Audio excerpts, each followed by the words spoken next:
तो navy MR के जितने भी स्टूडेंट्स हैं उनकी डिमांड थी कि इंडियन नेवी के लिए जीके का प्रैक्टिस सेट शुरू करूं मैं कराना।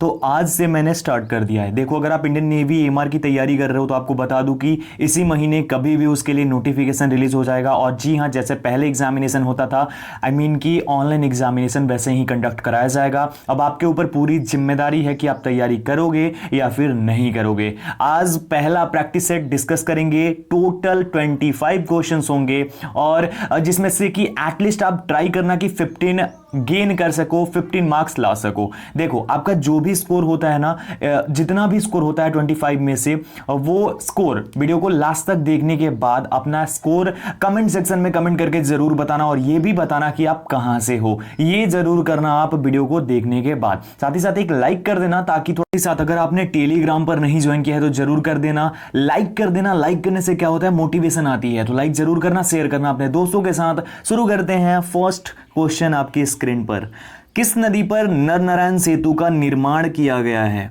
On which river was the Naranarayan Setu constructed? यहां पे है गंगा, ब्रह्मपुत्र, महानदी और गोदावरी। इसका सही आंसर हो जाएगा ऑप्शन नंबर बी, यानी कि ब्रह्मपुत्रा। ब्रह्मपुत्रा नदी पर जो है नरनारायण सेतु का निर्माण किया गया है। यही ब्रह्मपुत्रा नदी जो है भारत की सबसे चौड़ी नदी भी है। ब्रह्मपुत्रा जो है, इससे अगर आप जाओगे बांग्लादेश में तो जमुना के नाम से जानते हैं। तो ये सब फैक्ट है। ब्रह्मपुत्रा गंगा के साथ मिलकर सुंदरवन का डेल्टा बनाती है, जो कि सबसे बड़ा नदी डेल्टा है। ये भी आप लोग ध्यान रखना, ठीक है। दूसरा सवाल आपकी स्क्रीन पर है कि भारत का प्रथम वायसराय कौन था? Who was the first viceroy of India? Lord Hastings, Lord Canning, Lord Minto, Lord Curzon. कौन था भारत का प्रथम वायसराय, ये आपको बताना है।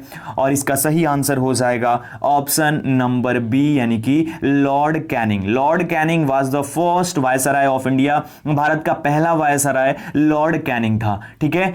आगे बढ़ेंगे अगले सवाल की ओर। क्वेश्चन नंबर 3 है, राजा हर्षवर्धन के दरबारी कवि कौन थे? Who was the court poet of King Harshavardhana? Tulsidas, Banabhatta, Surdas और रसखान। कौन थे राजा हर्षवर्धन के दरबारी कवि? तुलसीदास, बाणभट्ट, सूरदास और रसखान। आपको बताना है इसका सही आंसर, और इसका सही आंसर हो जाएगा ऑप्शन नंबर बी, यानी Banabhatta. Banabhatta was the court poet of king Harshavardhana. राजा हर्षवर्धन के दरबारी कवि थे बाणभट्ट। एक और चीज बताना चाहूंगा आगे बढ़ने से पहले कि इसका पूरा प्लेलिस्ट में बनाऊंगा हर एक प्रैक्टिस सेट का, तो वो भी आप ध्यान रखिएगा। भारतीय मरुस्थल की एक महत्वपूर्ण नदी कौन सी है? Which is an important river of Indian desert? Luni, Vyas, Krishna और नर्मदा। भारतीय मरुस्थल की, सवाल क्या है, भारतीय मरुस्थल की एक महत्वपूर्ण नदी कौन सी है? यह है लूनी, व्यास, कृष्णा या फिर नर्मदा। तो इसका सही आंसर हो जाएगा 4 नंबर का ऑप्शन ए, यानी कि लूनी। लूनी नदी जो है ये भारतीय मरुस्थल की एक महत्वपूर्ण नदी है। महत्वपूर्ण ही नहीं, बहुत महत्वपूर्ण नदी है। आगे बढ़ने से पहले एक और इंपॉर्टेंट चीज आपको बताना चाहूंगा, जो कि अनअकैडमी के बारे में है। नई बैचेस आ रही हैं, उसके बारे में जरूर देखना, आपके लिए फायदेमंद होगा। उसके बाद कंटिन्यू करेंगे आगे कि अनअकैडमी ने टारगेट एनडीए 2 के लिए कंप्लीट बैच कोर्स भी लॉन्च कर दिया, जिसमें आपकी स्क्रीन पर सारे एडुकेटर्स हैं जो कि आपको पढ़ाएंगे। एनडीए 2 के लिए कंप्लीट बैच कोर्स है, प्लस में आपको देखने को मिलेगा एनडीए 2020 में जो है 200 प्लस अनअकैडमी लर्नर्स ने क्लियर भी करा था रिटन एग्जाम को। साथ ही साथ ये जो बैच कोर्स है वो 12 मई से लेकर 30 अगस्त तक चलने वाला है। अगर आप इनरोल करना चाहते हैं तो डिस्क्रिप्शन में लिंक अवेलेबल है, वहां से इनरोल कर सकते हो। क्या करना होगा आपको वो बाद में बताता हूँ। एक और बैच कोर्स है जो मंजिल नेवी 2021 के लिए है। नेवी का बैच कोर्स 5 मई से 30 जून तक ये चलने वाला है। साथ ही साथ अगर आप इनरोल करना चाहते हो तो उसके लिए करना क्या होगा, ये गेट सब्सक्रिप्शन पे क्लिक करना होगा आपको। क्लिक करने के बाद ऐसा इंटरफेस आपके सामने आ जाएगा आपका अनअकैडमी लर्निंग ऐप पे। उसके बाद ऐसे इंटरफेस में आप एक प्लान सेलेक्ट करना, फिर यहाँ पे रेफरल कोड डाल देना। मेरा रेफरल कोड जो है AB Study 10, वो डालने के बाद आगे बढ़ोगे। यहाँ पे देखो AB Study 10 डालते ही आपको 10% का जो है मिल गया। अभी पहले देखो कितना था प्राइस एक के लिए, और उसके बाद अभी देखो तरीके से प्राइस चेंज हो गई। तो इस तरीके से आप डाल करके ले सकते हो 10% की डिस्काउंट और फायदा उठा सकते हो। तो अगर आप बेस्ट तरीके से तैयारी करना चाहते हो और बहुत कम पैसे खर्च करके और अपना टाइम भी बचा सकते हो, घर पे बैठे तैयारी कर सकते हो, तो ये आपके लिए बेस्ट है। जाओ ज्वाइन करो, डिस्क्रिप्शन में लिंक अवेलेबल है। Thank you so much guys. Question number 5 है, निम्नलिखित में से किस लेखक ने अकबर के दीन ए इलाही को उनकी मूर्खता का न कि बुद्धिमता का स्मारक कहा है? Which of the following authors called Din e Ilahi of Akbar as a monument to his foolishness not to intelligence? Badayun ने, विसेंट स्मिथ ने, बर्नी ने, डब्ल्यू हैग ने।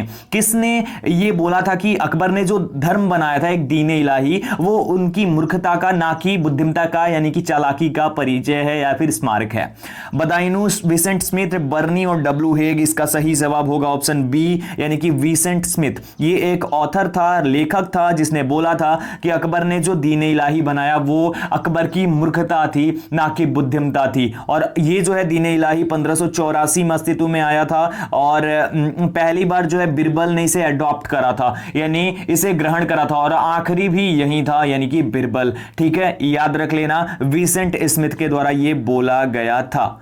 नेक्स्ट क्वेश्चन, राम प्रसाद बिस्मिल का नाम किससे संबंधित है? With whom is the name of Ram Prasad Bismil associated? Kanpur षड्यंत्र केस, अलीपुर षड्यंत्र केस, काकोरी षड्यंत्र केस और मेरठ षड्यंत्र केस? इसका सही आंसर हो जाएगा क्वेश्चन नंबर 6 का ऑप्शन नंबर सी यानी कि काकोरी षड्यंत्र केस से संबंधित है राम प्रसाद बिस्मिल। इनका एक फेवरेट डायलॉग जो आप सभी ने कभी ना कभी बोला होगा या फिर आप जरूर याद करते होंगे 15 अगस्त 26, सरफरोशी की तमन्ना अब हमारे दिल में है, देखते हैं जोर कितना बाजुए कातिल में है। तो ये जो डायलॉग है कभी कभी ये भी आ जाता है कि किन्होंने ये नारा दिया था, तो ये स्लोगन जो दिया था वो दिया था राम प्रसाद बिस्मिल ने। राम प्रसाद बिस्मिल का था कि सरफरोशी की तमन्ना अब हमारे दिल में है, देखते हैं जोर कितना बाजुए कातिल में है। ये इन्हीं के द्वारा दिया गया है। काकोरी षड्यंत्र केस जो है वो 1925 में हुआ था। कब? 1925 में, जब एक ट्रेन लूटी गई थी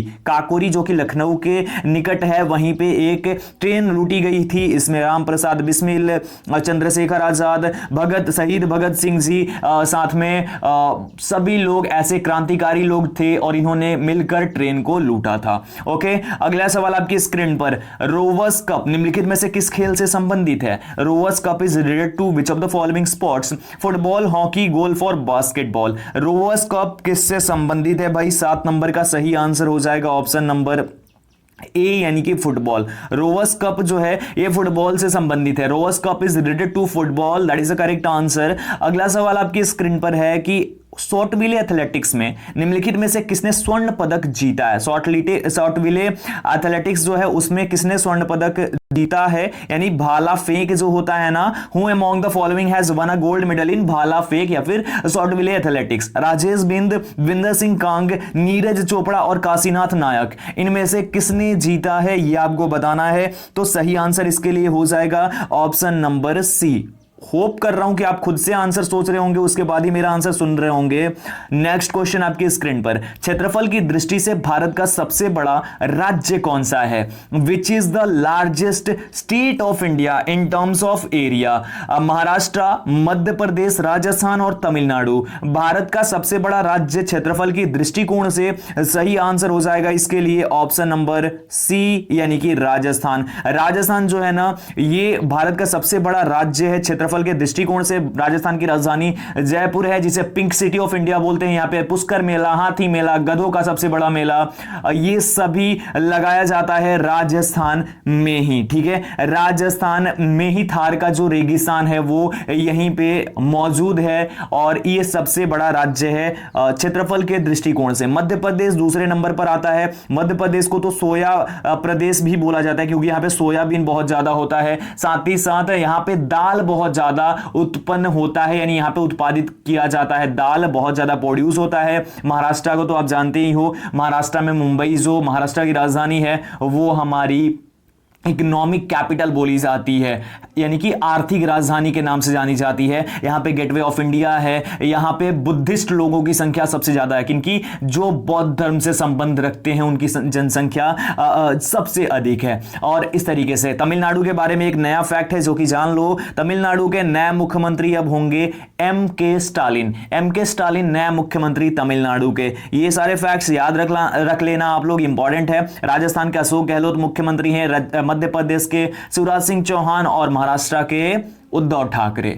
चित्तौड़गढ़ में विजय स्तंभ किसने बनवाया था? Who build the tower of victory in Chittorgarh? Maharana Pratap, Rana Kumbha, Rana Sanga, Kunwar Durjan Singh. किसने चित्तौड़गढ़ में विजय स्तंभ बनवाया था? यह आपको बताना है। 10 नंबर का सही जवाब हो जाएगा ऑप्शन नंबर बी, यानी कि राणा कुंभा ने गुजरात विजय के उपलक्ष्य में जो है ये बनवाया था चित्तौड़गढ़ में विजय स्तंभ। चित्तौड़गढ़ राजस्थान में विजय स्तंभ का निर्माण कराया था, याद रखना आप लोग। अगला सवाल 11 नंबर, एक्सरसाइज पिच ब्लैक निम्नलिखित देश के वायुसेना द्वारा आयोजित एक द्विवार्षिक युद्ध अभ्यास है। Exercise Pitch Black is a biennial war exercise conducted by the Air Force of the following countries: Britain, Canada, Australia और इनमें से कोई नहीं। किसके द्वारा होता है भाई ये? तो इसका सही जवाब हो जाएगा आपका 11 नंबर का ऑप्शन नंबर सी, यानी ऑस्ट्रेलिया। ऑस्ट्रेलिया के द्वारा ये होता है। ऑस्ट्रेलिया की राजधानी कैनबेरा है। ऑस्ट्रेलिया की मुद्रा ऑस्ट्रेलियन डॉलर है, ठीक है। और ऑस्ट्रेलिया का जो स्पोर्ट्स है, यानी ऑस्ट्रेलियन कंट्री का स्पोर्ट्स जो है, नेशनल स्पोर्ट्स, वो है क्रिकेट। एंड ऑस्ट्रेलिया के बारे में एक और फैक्ट है, यहाँ का जो कंगारू है, कंगारू के नाम पे ये काफी चर्चित है और कंगारुओं के नाम से भी जाने जाते हैं ऑस्ट्रेलियाई, ये आपको पता ही होगा। ओके, और ऑस्ट्रेलिया एक महाद्वीप भी है। जो 7 कॉन्टिनेंट्स हैं हमारी, उनमें से एक ऑस्ट्रेलिया ही है। और ऑस्ट्रेलिया जो है सबसे छोटा महाद्वीप है। क्या है? सबसे स्मॉलेस्ट महाद्वीप है ऑस्ट्रेलिया। सबसे बड़ा है एशिया। और टोटल नंबर ऑफ महाद्वीप जो है, टोटल नंबर ऑफ कॉन्टिनेंट की संख्या है 7। ये आप लोग याद रखना। नेक्स्ट वन, बहमनी राज्य का संस्थापक कौन था? Who was the founder of Bahmani kingdom? Alauddin Bahman Shah, Firoz Shah, Nazir Shah, Amir Shah. Bahmani राज्य का संस्थापक कौन था भाई? 12 नंबर का सही जवाब हो जाएगा ऑप्शन नंबर ए, यानी कि अलाउद्दीन बहमन शाह, जिसे जफर खान के नाम से भी जानते थे। He was the founder of the Bahmani kingdom. Bahmani राज्य का संस्थापक अलाउद्दीन बहमन शाह था, जिसे जफर खान के नाम से भी हम जानते थे। नेक्स्ट क्वेश्चन, सांभर लवण झील कहां स्थित है? Where is the Sambhar salt lake situated? Himachal Pradesh, Karnataka, Madhya Pradesh और राजस्थान। सांभर लवण झील कहां पे स्थित है, यह आपको बताना है। हिमाचल प्रदेश, कर्नाटक, मध्य प्रदेश, राजस्थान। सही आंसर हो जाएगा ऑप्शन नंबर डी, यानी कि राजस्थान में सांभर लवण झील, जो कि भारत की खारे पानी की सबसे बड़ी झील है, ये राजस्थान में स्थित है। कहां पे? राजस्थान में स्थित है सांभर लवण झील। राजस्थान सबसे बड़ा राज्य है अकॉर्डिंग टू एरिया। अगला सवाल, वेदों की ओर लौटो। Who gave the slogan return to the Vedas? यानी कि ये नारा किसने दिया कि वेदों की ओर लौटो? गुरु नानक देव ने, दयानंद सरस्वती ने, स्वामी विवेकानंद ने और राजा राममोहन राय ने। वेदों की ओर लौटो का नारा किसने दिया था? सही जवाब इसका हो जाएगा, जी हां, ऑप्शन नंबर बी बिल्कुल सही हो जाएगा। दयानंद सरस्वती ने दिया था वेदों की ओर लौटो का नारा। और ये नारा जो दिया था दयानंद सरस्वती ने, उसके बाद इनका और भी योगदान है, लेकिन इन्होंने जो है आर्य समाज की स्थापना की थी। आर्य समाज के संस्थापक यहीं थे। और इन्होंने कब की थी आर्य समाज की स्थापना? 1875 1875 में की थी। कहां पे? मुंबई में, जो उस टाइम पे बॉम्बे था। और उसके बाद आता है नाम राजा राममोहन राय का। तो यहां पे ध्यान रख लीजिएगा कि आर्य समाज और ब्रह्म समाज में काफी लोग कंफ्यूज हो जाते हैं। तो बता दूं आपको, राजा राममोहन राय ने ब्रह्म समाज की स्थापना की थी और इन्होंने 1828 में ही ब्रह्म समाज की स्थापना की थी। इन्होंने 1829 में सती प्रथा के विरोध में भी चलाया अपना अभियान, तो ये उससे भी जुड़े हुए थे। तो ये भी आप लोग फैक्ट्स याद रखना। अब आप लोगों से एक होमवर्क, आपका एक सवाल आपसे पूछ रहा हूं कि 1815 में भी एक चीज का इन्होंने किया था राजा राममोहन राय ने कुछ, तो वो क्या था वो आपको बताना है कमेंट सेक्शन में कमेंट करके कि वो क्या था जिसका की स्थापना इन्होंने किया था 1815 में। यह आप लोग मुझे बताएंगे। अगले सवाल की ओर बढ़ेंगे। नेक्स्ट क्वेश्चन 15 नंबर, भारत के किस राज्य के पास सबसे लंबा समुद्री तट है? Which state of India has the longest sea coast? Kerala, Gujarat, Andhra Pradesh and Tamil Nadu. Bharat के किस राज्य के पास सबसे लंबा समुद्री तट है? इसका सही आंसर हो जाएगा ऑप्शन नंबर बी, यानी कि गुजरात। गुजरात जो है ना, ये भारत का ऐसा राज्य है जिसका सी कोस्ट लाइन यानी सी कोस्ट एरिया जो है, यानी कि समुद्र की लंबाई जो है सबसे अधिक है। लगभग 1600 किलोमीटर का ये एरिया है, ये आप लोग याद रखिएगा। और गुजरात इसीलिए सबसे ज्यादा नमक भी उत्पादित करता है। गुजरात हमारे देश का 60% नमक, 60% नमक जो है वो उत्पादित करता है। 60% अकेले गुजरात से नमक उत्पादित होता है। इनफैक्ट इससे ज्यादा कहीं है, कहीं कहीं तो आपको फैक्ट वन भी दिखाते हुए नजर आएंगे, और साथ ही साथ यहाँ पे मूंगफली काफी उत्पादित होती है। और भी बहुत सारे फैक्ट है गुजरात के बारे में। यहाँ के गवर्नर आचार्य देवव्रत है, एक दिन लाऊंगा एक डिटेल वीडियो जिसमें गवर्नर और सीएम भी होंगे, क्योंकि एक एक नंबर का सवाल इससे भी पूछा जाता है। यहाँ के सीएम विजय रूपाणी है। यहाँ की कैपिटल है गांधीनगर, जहां से हमारे अभी होम मिनिस्टर जो है अमित शाह जी, वो हमारे होम मिनिस्टर वहां से सांसद हैं। उससे पहले वहां से सांसद होते थे लाल कृष्ण आडवाणी, जो कि बीजेपी के ही हैं, वो हुआ करते थे। तो ये फैक्ट्स हैं जो कि हैं। साथ ही साथ यहाँ पे जामनगर में सबसे बड़ी तेल रिफाइनरी, ये विश्व की सबसे बड़ी तेल रिफाइनरी है रिलायंस इंडस्ट्रीज की, वो भी वहीं पे है। तो ये सारे फैक्ट्स हैं जो कि, और भी बहुत कुछ है, बहुत कुछ है। जब लाइव क्लासेस लूंगा तो उस टाइम पे और भी चीजें आपको एक्सप्लेन करके बताऊंगा। खैर ये तो प्रैक्टिस सेट है, तो प्रैक्टिस सेट को प्रैक्टिस की तरह रखते हैं। शिव समुद्रम किस नदी द्वारा बनाया गया जलप्रपात है? Shiva Samudram is a waterfall created by which river? Ganga, Godavari, Krishna और कावेरी। आपको बताना है इसका सही जवाब। टाइम आपका खत्म हो चुका है। सही आंसर ऑप्शन नंबर डी हो जाएगा, यानी कि कावेरी। शिव समुद्रम जो है ये कावेरी नदी द्वारा बनाया गया जलप्रपात है, यानी कि Shiva Samudram is a waterfall created by Kaveri river. Okay, Kaveri river को दक्षिण भारत की गंगा भी बोलते हैं। क्या बोलते हैं? कावेरी को दक्षिण भारत की गंगा बोलते हैं, और गोदावरी को दक्षिणी गंगा या फिर वृद्धा गंगा बोलते हैं। कंफ्यूजन क्लियर रखना, गोदावरी को दक्षिणी गंगा या वृद्धा गंगा, और कावेरी को दक्षिण भारत की गंगा। दोनों में थोड़ा सा डिफरेंस है, लेकिन इसी में कंफ्यूज होकर लोग गलती कर देते हैं। Next question, Akhara the authorised biography of Mahavir Singh Phogat के लेखक कौन है?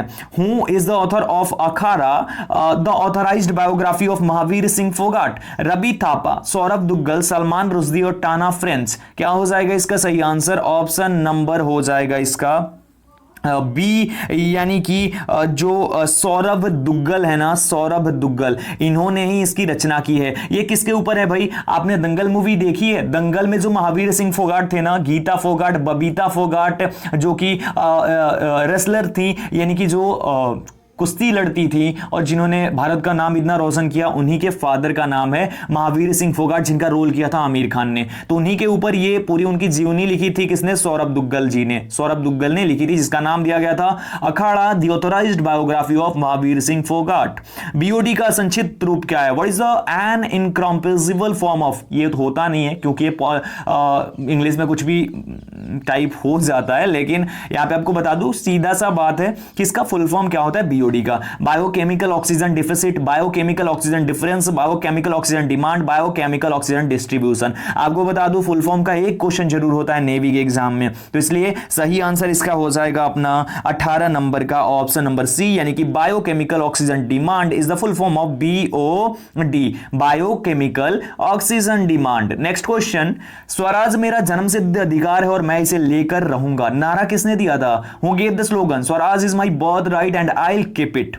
महात्मा गांधी, सुभाष चंद्र बोस, लाला लाजपत राय और बाल गंगाधर तिलक। यहां पे आपको ध्यान से देना होता है जवाब। सही आंसर हो जाएगा ऑप्शन नंबर सी, यानी कि बाल गंगाधर तिलक। यहां से रिलेटेड एक और फैक्ट बता देता हूं, स्वराज मेरा जन्मसिद्ध अधिकार है और मैं इसे लेकर रहूंगा, ये नारा तो दिया था बाल गंगाधर तिलक ने, लेकिन जो स्वराज शब्द है ना, ये स्वराज शब्द, इसका प्रयोग पहली बार किसने करा था?